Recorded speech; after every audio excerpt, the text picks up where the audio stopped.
Hello, what's up mga kabrad? Nag-ampalaya ako tsaka ginulay na mais. Tas ang pagkain nila ngayon dahil maraming bisita is oven chicken with vegetables. And dito na naman si Aisha. Always here. Si Ate Maria. Eat po tayo. Si Ate Rowena. Kain tayo. Masarap ang magulay. Oo, syempre. Yung kuan, malpok ako. Bakit hindi sasarap yan eh? Halos ako nagtimpla niyan. Akala ko na naman mayroon na namang something. Listen. Oo. Dinagdagan lang yan ng maraming betchin. Oo nga. Sabi ko, tama na. Sabi ko, tama na. Sabi niya, halika mo. Ay, pala tayo mahihilo na ito. Kasayaw pa. Ang sarap yung ampalaya. Siyempre. Siyempre, masustansya yan. You know, the ampalaya is good for the health. That's right. Yes! It make you... Put in it. This one? Yes. With that one? Nice. Ano maganda doon? It's yummy. You want? Yes, fast. No? It's yummy. It's yummy, but... Don't talk. It's okay. But... Don't say but. Bat-batin kita. Babat-bating ka. Hindi nag-iwan ng salata, no? Wala kinuha nung ano nila. Sabi ni. Kunti-kunti ka. Madaming ate, kalahati. Nakita ko eh. Tapos Dinamihan ko talaga para makakain tayo. yaman ang gulo. Pasaway tong kalbo na to ba? Umiiwas na ako, sabi niya. Hindi, tingnan niya ba ako, kumusta ka na? Sabi ko, mabuti. What is the time? 7-Eleven. Yeah. Madam says 7:30 we leave. Hey, it pass.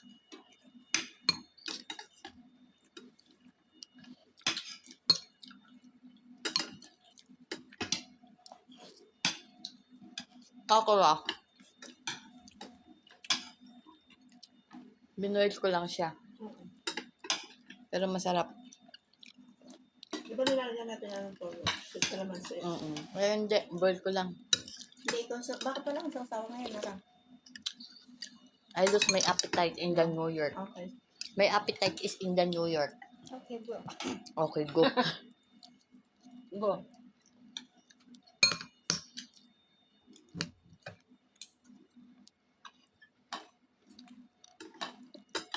Tuloy, nagkas lang si Rowena. Dinagdagan ko talaga yun kasi gusto ko yung salad na yun. Ano ka, sinisimot niya nga doon sa lalagyan. Nandun ako, nung nagpupunas. O, di ba, Rowena, malinis? Pinasa ko ulit, mayroon pa. Sinungaling to, Hindi, mayroon pa talaga kahit doon sa kabila. Ganda-ganda ng punas ko doon eh. Mayroon pa yung kinainan mo ba?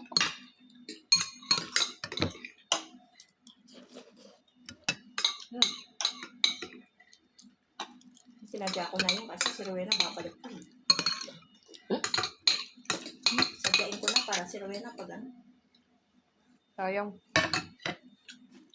Ito, malinis magwalis. Sinisinop niya talaga pag nagwalis siya, malinis. Kaya gusto ko tuwing Webes siya nagwawalis eh. Oh, malinis. Yan na bahay ng amo niya, malinis. Malinis siya. Ang trabaho niya sa kanila, Metro 8. Oo, malinis tayo. Kaya sinabi ng amo niya, very clean. Very. May berry talaga. Oh, sinabi niya.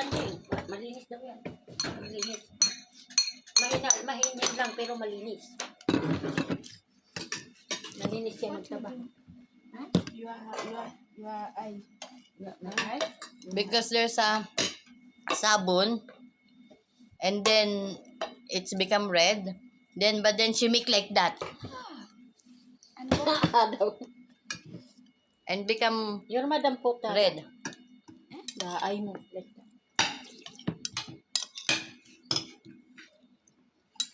Gagalit kaya si Botanding. Hindi daw ako nagsabi sa kanya kahapon. Sabi ni amo niya, nakita ko yan kahapon.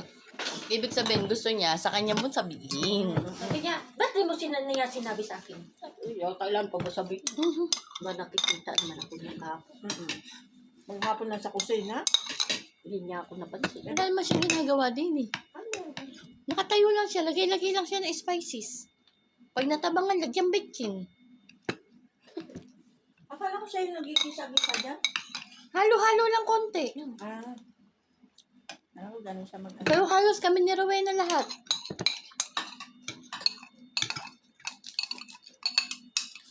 Tapos pag umasta, pagod na ka. Inaway siya doon ni nanay. Nagdano si nanay.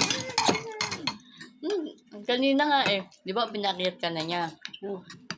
Na-mix ko na yung spices ng manok. Mm. Umupo na siya dito. Oo, nakita. Kasi naya. Basta ako na bahala. Mas maganda pa hindi kami nagpapansinan eh. Kumikilo siya mag-is eh. Ano? Pati yung mga tray-tray, Mm. dadali niya sa taas yan pag hindi ko siya pinapansin. Kailangan pala ganun ang technique mo, Adam, para hindi natakot tawagin. Hindi naman pwede kasi si Ate Rowena bubuligligin niya. Napapagod si Ate Rowena. Kahit kahapon. Oo. Kahapon galit ako eh. Galit talaga ako kahapon eh. Kaya pala si Rowena ang nag-serve. Hindi, pag-serve talaga siya. Kasi nakapokus ako sa hugasin eh. Siya talaga ang magse-serve.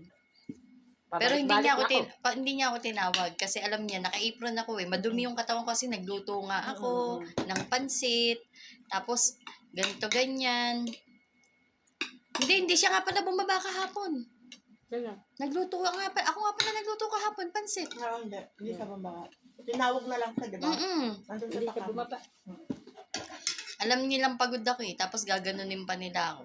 Madumi daw yung bahay. Sinagot ko talaga siya.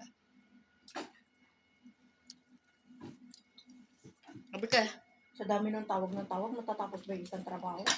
Magkalkal ka nga ng aparador, hindi nga matapos sa isang kailangan matatapos namin yan. Kung walang luto, wala sila dito. yung nasa labas na. Talaga matatapos namin yun. Ganyan naman dati, nag-general talaga kami. Oh, yeah. Kaso ngayon, nag-general kami ngayon, oo. Pero, Kaunti-unti. hindi kakayanin ng ano kasi, halimbawa, nakaalis namin ganyan, kailangan sa baba. Tapos biglang sasabihin, magluluto ng ganito. Dadating siguro. Tatawag ng pangalan para maiwan niya naman yung trabaho o mamadaliin niya na.